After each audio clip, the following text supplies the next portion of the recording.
ನನ್ನ ಹೆಸರು ರಾಜೇಶ್ವರಿ ಕೊಕಾಟಿ. ನಾನು 8ನೇ ತರಗತಿಯಲ್ಲಿ ಓದುತ್ತಿದ್ದೇನೆ. ನಮ್ಮ ಶಾಲೆ ಹೆಸರು GMPS ಉಣ್ಕಲ್. ನಾವು ಮಾಡುತ್ತಿರುವ ಮಾಡೆಲ್ ಹೆಸರು DIY ಬ್ಯಾಟ್ರಿ. ಇದಕ್ಕೆ ಬೇಕಾಗಿರುವಂತಹ ವಸ್ತುಗಳು: slicer, magnesium ribbon, copper ribbon, LED bulb, ಉಪ್ಪು ನೀರು, ವಿನೆಗರ್, ವೈರ್, ಫಿಲ್ಟರ್ ಪೇಪರ್ಸ್. ಒಂದು ಮ್ಯಾಗ್ನೆಸಿಯಂ ರಿಬ್ಬನ್ ತಗೊಂಡು ಫಿಲ್ಟರ್ ಪೇಪರ್ ತಗೊಂಡು 5 ಸೆಂಟಿಮೀಟರ್ ಬಿಟ್ಟು ಸುತ್ಕೋಬೇಕು.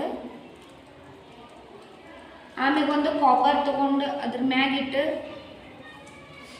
ಈ ರೀತಿ ಜೋಡಿಸಿ ಡಿಸ್ಕೋನೆ ಹಚ್ಚಬೇಕು. ಆಮೇಲೆ ಈ ರೀತಿ ರೆಡಿ ಮಾಡಿಕೊಂಡು ಒಂದು ಬಲ್ಬ್ ತಗೋಬೇಕು.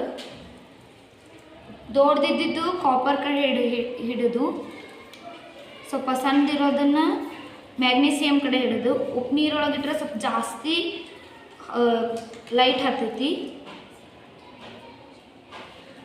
ಸ್ವಲ್ಪ ವಿನೆಗರ್ ಒಳಗಿಟ್ರೆ ಸ್ವಲ್ಪ ಲೈಟ್ ಹತ್ತೈತಿ.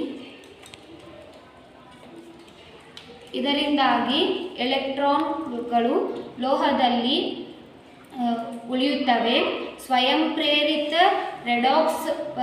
ರೆಡಾಕ್ಸ್ ಕ್ರಿಯೆಯು ರಾಸಾಯನಿಕ ಶಕ್ತಿ ವಿದ್ಯುತ್ ಶಕ್ತಿಯನ್ನಾಗಿ ಪರಿವರ್ತಿಸುತ್ತದೆ. ಆದ್ದರಿಂದ ನಾವು ಎಲೆಕ್ಟ್ರಾನ್ ಕೆಮಿಕಲ್ ಕೋಶ ಎನ್ನುವರು.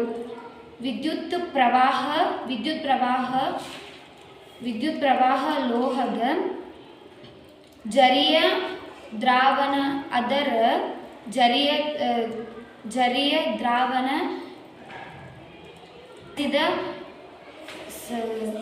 ಸ್ಥಿತಿ ಮೂಲಕ ಹಾದು ಹೋಗುವ ವಿದ್ಯುತ್ ವಿಭಾಜನೆ ಪ್ರಕ್ರಿಯೆ ನಡೆಯುತ್ತದೆ. Thank you.